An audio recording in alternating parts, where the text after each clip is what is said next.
to another beer review. Now, we've had a wee bit of a break. I think we had a break for about a week since the new year. But what we've done is we're going to now get back into it. We've got a few mini-series to do. So we've got a mini-series starting today, which is beers from the Isle of Wight. So we've got a couple of beers to review for them. And also we're going to be starting another mini-series as well to run at the same time, and we'll be doing beers from Wales. So we'll be looking at beers from Wales and beers from the Isle of Wight down in the Solent. So today we're starting off with a Yates Brewery beer, which is brewed on the Isle of Wight, and it's a traditional English ale, and it's brewed in Newchurch on the Isle of Wight, and it's the Islander. There we go. That's a better one. So we've got the Islander beer. It's a 4%. It's brewed in the Isle of Wight, like I said before. It's a traditional English ale style. Apparently it's very easy drinking Isle of Wight amber coloured ale, brewed with Goldings and Chinook hops to give a full bodied taste.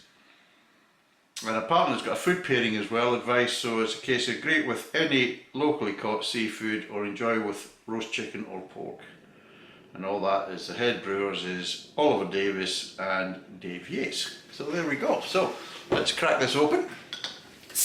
Now the beers that I bought in the Isle of Wight, they're all kind of £3 plus. They're all kind of into the kind of £3, £3.50. Some are even getting closer to £4 a bottle.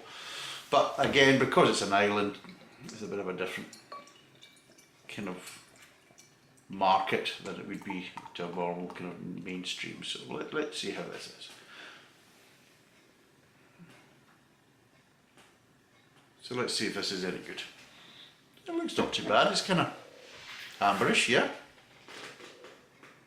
Getting hoppiness, getting florals, getting a kind of caramel, kind of malty sweetness coming off it as well. So there's malts there.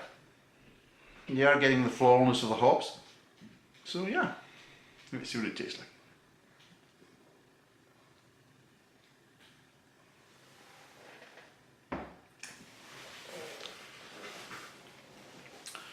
Right. The base tone is malt. You're getting malt, nice base tone. But you are getting the hops, you're getting a kind of ever so slight kind of floralness at the start with the hops. So you're getting maltiness, but then just above that you are getting the kind of floralness coming in from the hops. So the hops are coming in quite early. Then of course the maltiness is still there in the kind of mid-tongue. The floralness is kind of building up and but starting to get that kind of bitterness, and then of course it's tailing off to a kind of hoppy bitterness in the aftertaste. So yeah. It is a more kind of traditional kind of English ale. So yeah, it's quite nice. It's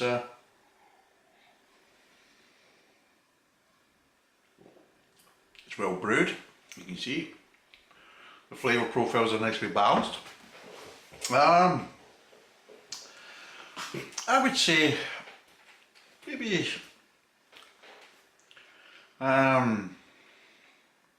maybe a wee bit ever so slightly too bitter with the hoppiness on the aftertaste, ever so slightly, but it just kind of just takes the edge off, because there's quite a sweet malty undertone, and just when you get to the aftertaste it kind of clash a wee bit, just ever so slightly. But in general, yeah, it's quite a nice beer. It's kind of well balanced, ever just slightly off, just with the kind of flavours how they're just kind of fighting each other in the aftertaste. But yeah, not a bad beer. I think this was roughly about £3.20 or something like that. £3.25 if I remember rightly. So yeah, not a bad beer.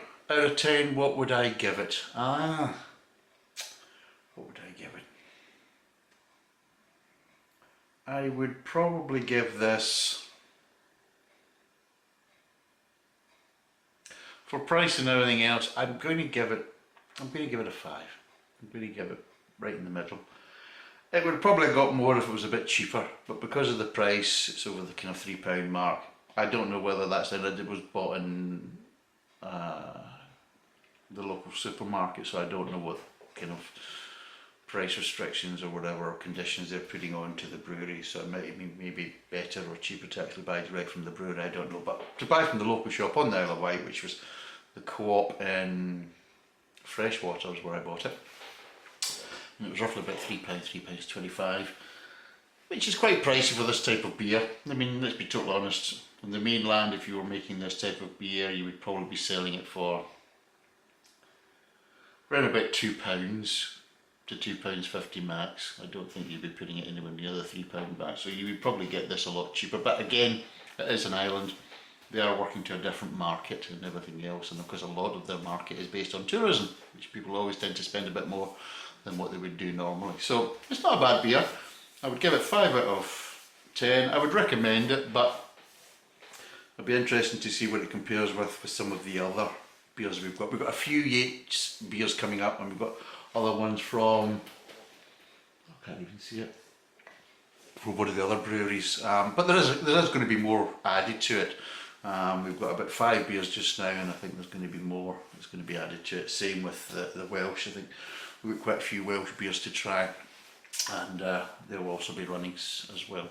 So yeah, I would recommend it. It's an interesting beer. It's nicely brewed, nicely balanced, and yeah, 5 out of 10. So thanks for watching, cheers, and bye for now.